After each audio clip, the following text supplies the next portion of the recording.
Hi everyone. I'd like to officially welcome you to the 12-week virtual training plan. This is the first video of many that will discuss various topics that I think are important to achieving success in running. So I'll discuss a lot of different tips and tricks and tools to help you get to where you want to be. This plan is a great way to keep you accountable to your own health, your fitness, and your goals in a time that's not really so certain. It's kind of nice to have a structure. And it's also a great way to train for all of our fall in-person races and virtual races. So you can use this plan as a tool for any of the Run for Missoula races, the Missoula Mile, or the Diamond Dash. It's perfect for any of those distances. I'm just going to kind of dive into the basics and quickly go over what the training plan looks like and what certain things mean. And I intend to keep this video pretty short, and then I'll dive deeper into some of these topics in some upcoming videos. So a 12-week training plan is exactly what it sounds like. It's 12 weeks of structured running to keep you fit, healthy, and ready to race anything from the 5K all the way up to the half marathon. The beauty of this 12-week plan is it's pretty flexible. So essentially you'll choose your goal race, or even your goal races, and kind of structure your start and end date around what you are choosing to race. But I'd also like to add in there, you don't have to be racing or a racer to use this plan. It's still just a great way to keep you accountable and heading out the door every day.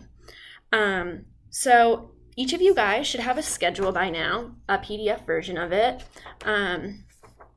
And at first it might look a little overwhelming, and if you were in the spring marathon and half marathon class, it looks different from what you're used to looking at, so just keep that in mind. But it is pretty self-explanatory. You have your 12 weeks over here, and then bookended on the other end, you'll have your total weekly mileage, and then in between there, you'll have your Sunday through Saturday daily workouts. And you'll notice that there's a range, or mileage range, for pretty much every single day on there. So that's up to you. It might be a little hard to determine what distance is right for you at first, but there are a few factors you're going to want to keep in mind when you're determining what's right. You're going to want to factor in your experience and your goal race. And you're also not going to want to forget about injury history, your age, or even your lifestyle. All of those things can play a factor into how much you should be running. So it might take a week or two to kind of find out where you belong. And if you've been running frequently before you signed on for this plan, you should have a pretty good idea of where you should be. So next I want to talk about week 1, technically your first workout, which would be your first time mile. These time miles are really important because they act as a benchmark. It's a great way to see where your fitness is, where you're starting from, and how you're progressing. You'll notice that we have 2 timed miles in this schedule. So by the second one, you should, and I hope that you do see improvement. The time miles are also great because they're a great way to determine our correct training paces. So when you do go out and run this mile, I highly suggest that you do it and you don't skip it, because it is really important to kind of figure out your baseline and where you're starting from.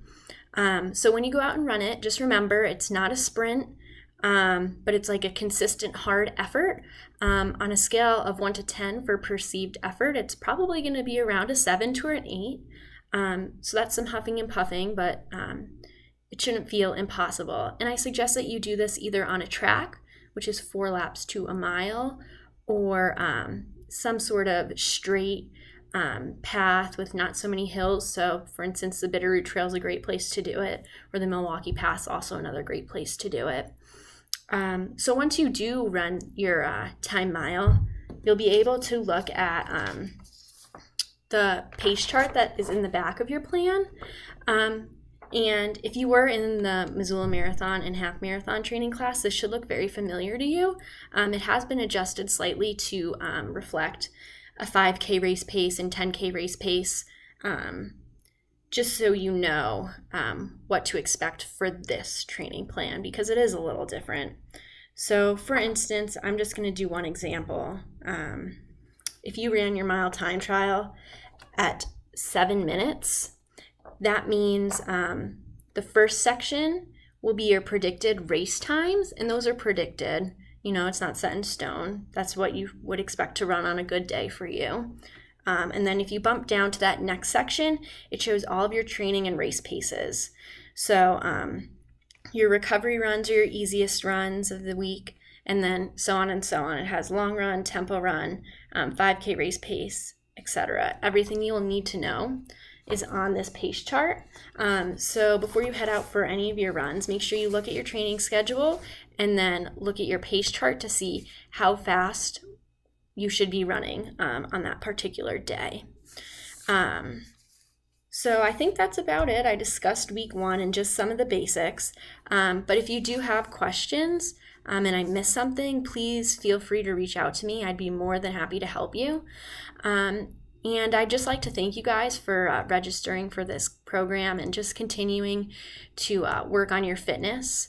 I do look forward to working with all of you guys virtually. And again, I'm open to suggestions and feedback, so if you have any, please let me know.